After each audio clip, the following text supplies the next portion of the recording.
29 ans après le premier volet qui a vu naître la saga Mission Impossible au cinéma qui cumule à ce jour plus de 4 milliards au box-office, Ethan Hunt et son équipe sont de retour 2 ans après Dedrick Koonin qui avait déçu au box-office avec seulement 571 millions, un score inférieur aux 3 précédents mais qui peut s'expliquer à sa sortie le même mois que Barbie et Oppenheimer qui avaient pris toute la place à leur sortie. Ce 8e volet marque apparemment la dernière apparition de Tom Cruise dans son rôle d'Ethan Hunt et que vaut donc ce Mission Impossible The Final Reckoning qui sort aujourd'hui en salle. Qu'est-ce que c'est que ce Mission Impossible 8 The Final Reckoning qui sort aujourd'hui en salle?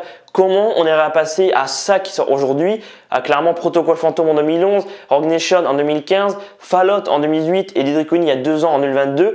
Vraiment, je trouve que moi, la saga Mission Impossible, à partir de Protocol Phantom en 2011, ça faisait que monter crescendo. Vraiment, les volets étaient de plus en plus extraordinaires, vraiment de plus en plus spectaculaires. Voilà, les cascades de Tom Cruise et même les films en général, je trouve que vraiment, ça faisait que monter crescendo. Vraiment, j'avais hâte de voir clairement ce dernier volet Mission Impossible parce que je dirais pas que je suis un grand fan non plus de la saga, mais j'avoue quand Mission Impossible sort, vraiment j'adore clairement, vraiment c'est de mieux en mieux à chaque fois. Là vraiment ce Final Reckoning qui sort aujourd'hui en salle, je vais être très honnête avec vous, quand j'ai vu le film samedi soir en première, j'ai mis 4 sur 5. Voilà, les précédents, donc Fallout en 2018 et Dedrick Koonin en 2022, j'ai mis 4,5.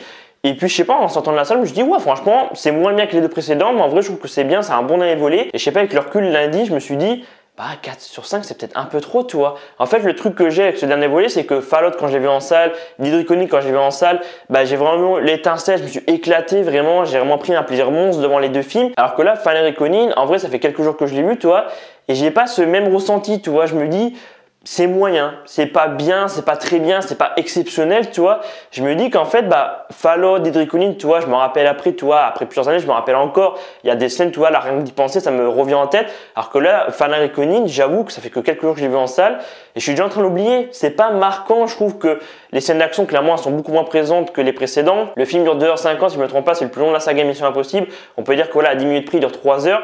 Et vraiment, c'est trop long, ça met 1 heure à démarrer. La première heure, il te rappelle les enjeux, ce qui s'est passé dans le précédent volet. Les gars, ça fait que 2 ans que Dedrick Koonin est sorti, on s'en rappelle. C'est pas comme si le film était sorti il y a 10 ans, tu vois. Si le film était sorti il y a 10 ans, je veux bien qu'il nous rappelle un peu les enjeux.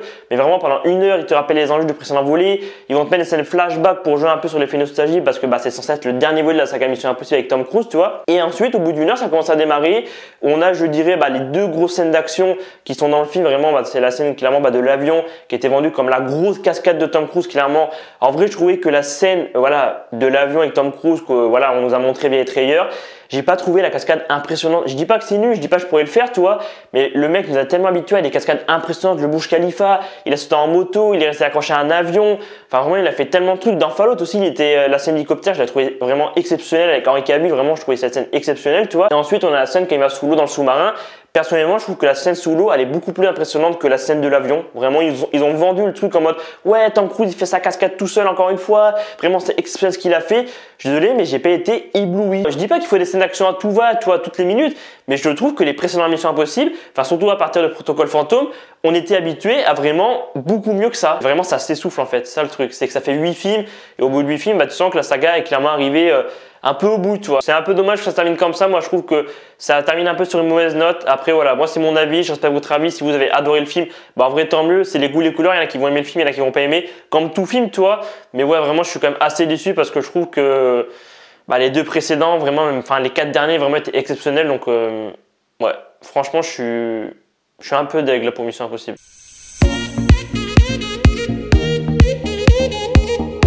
Qu'est-ce qui s'est passé avec les personnages entre Dedrick Koonin et Final Reckoning? Vraiment, c'est le dernier volet et t'as l'impression que les personnages, ils t'ont mis des personnages, mais ils sont en mode figuration, t'as l'impression qu'ils savent pas quoi en faire. Genre le personnage de la française Pomme Clémentaire, donc interprète Paris, qui a été mis donc dans Dedrick Koonin. Moi, dans Dedrick Koonin, j'ai bien aimé le costume, la vibe du personnage, j'ai bien aimé. Et du coup, je me suis dit, peut-être dans le 8e volet, ils vont un peu plus développer le personnage. Vraiment, dans ce 8e volet, le personnage de Paris, elle est en mode figuration. Clairement, elle est dans ce 8e volet. En fait, elle veut tuer Gabriel. Du coup, elle va rejoindre clairement l'équipe d'Ethan Hunt. Elle va avoir 2-3 dialogues par-ci par-là. Mais en vrai, elle aurait pas été dans le film. Ça aurait été pareil, les gars. Vraiment, je suis sérieux. Je trouve que le personnage de Paris, vraiment, dans ce 8e volet, il n'est pas exploité. Gabriel, c'est la même chose. Dans le 7e volet, c'était le méchant du 7e volet, tu vois. Là, dans le 8e volet, Gabriel, je suis désolé, mais clairement, c'est pas du tout le même que le 7e. Dans le 7e, tu vois, je trouvais que l'acteur était vraiment bien, il jouait bien son rôle, le méchant était impactant. Là, dans le 8e volet, en fait, c'est le méchant, mais sans être vraiment trop le méchant, parce que du coup, en fait, il se fait doubler par l'entité, donc par l'IA, qui est clairement la grande méchante du film, tu vois. Et du coup, il va piquer un truc à Luther. J'ai pas envie de dire ce qu'il va piquer, tu vois, mais il va prendre un truc à Luther. Du coup, on le retrouve vers la fin du film, il va avoir un affrontement avec Tom Cruise. J'étais en mode sans déconner, c'est ça ce dernier volet qui est censé être grandiose, qui vraiment vient clôturer la saga. Les gars, sans déconner. Après, c'est mon avis, j'ai vraiment trouvé le film très moyen par rapport au précédent.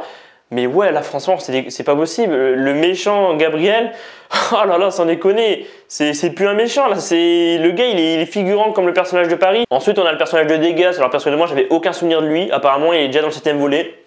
Personnellement, pareil, il est là, il est dans l'équipe d'Ethan Hunt, mais pareil, il sert pas à grand chose. Et ensuite, il te ramène un personnage du premier volet, donc Denlo. Et en fait, il te faut croire que tout est né depuis le début, qu'en fait, grâce à Tom Cruise, grâce à Ethan Hunt, sa vie a changé, il a rencontré sa femme, il a vécu sa meilleure vie. Mais il savait que ce jour arriverait. Ah, les gars, en vrai, c'est un peu gros. Et du coup, en fait, tout est lié. Et il savait que Ethan, c'était l'élu, machin, qui allait sauver la planète Terre. Oh, on se calme, les gars. Par contre, on est d'accord pour dire qu'il manque un personnage, là, dans Mission Impossible 8. Elle est où Vanessa Kirby? Vanessa Kirby qui a interprété la veuve blanche Alana Mitsopolis. Elle avait confirmé son retour dans Mission Impossible 8. Personne n'en parle. Pendant la promo, les journalistes, personne n'a fait d'article de pourquoi elle est absente. Alors je pense que la principale raison, c'est qu'on sait que Vanessa Kirby a quand même beaucoup demandé depuis quelques années. Là, on sait qu'elle a rejoint Marvel Studios pour interpréter Sue Storm les 4 Fantastiques qui sont en juillet. Ensuite, elle se rejoint dans Avengers Doomsday et Avengers Secret Wars, donc les 2 prochains Avengers. Et du coup, je pense que la principale raison, c'est que peut-être que niveau calendrier, clairement, le tournage de Mission Impossible 8 et les 4 Fantastiques était à peu près en même temps. Du coup, elle n'a pas pu se libérer pour aller sur Mission Impossible 8 tourner clairement ses scènes. Ou alors peut-être qu'elle a tourné des scènes dans Mission Impossible 8, mais qu'au montage final, ils se sont dit clairement pour la trame scénaristique c'était pas nécessaire de mettre le personnage. En vrai, je trouve ça dommage qu'on n'a pas d'explication. Je pense que d'ici quelques semaines, peut-être qu'avec la promo des 4 Fantastiques qui va commencer, peut-être que les journalistes vont poser la question à Vanessa Kirby et qu'elle confirmera clairement que il y avait le tournage des 4 Fantastiques en même temps. Mais j'avoue que le personnage, j'avais bien aimé le personnage de Vanessa Kirby. Je trouvais qu'elle interprétait vraiment hyper bien le personnage. Vraiment, il était hyper badass. Donc ouais, je trouve ça un peu dommage qu'on n'a pas d'explication. Peut-être, je sais pas, qu'ils auraient pu faire un truc en mode, finalement, le personnage, il est mort, ils mettent, je sais pas, une scène flashback ou qu'ils avaient tourné vraiment hyper rapidement. N'hésitez pas à me dire en commentaire, vous, ce que vous avez pensé du film. Est-ce que pour vous, c'est le meilleur volet de la saga? Est-ce que c'est le pire volet de la saga? Ou est-ce que c'est un peu comme moi en mode mitigé? Dites-moi ça en commentaire. Moi les gars, je vous dis à dans quelques jours pour d'autres vidéos. C'était Alban. Prenez soin de vous les gars. À très vite.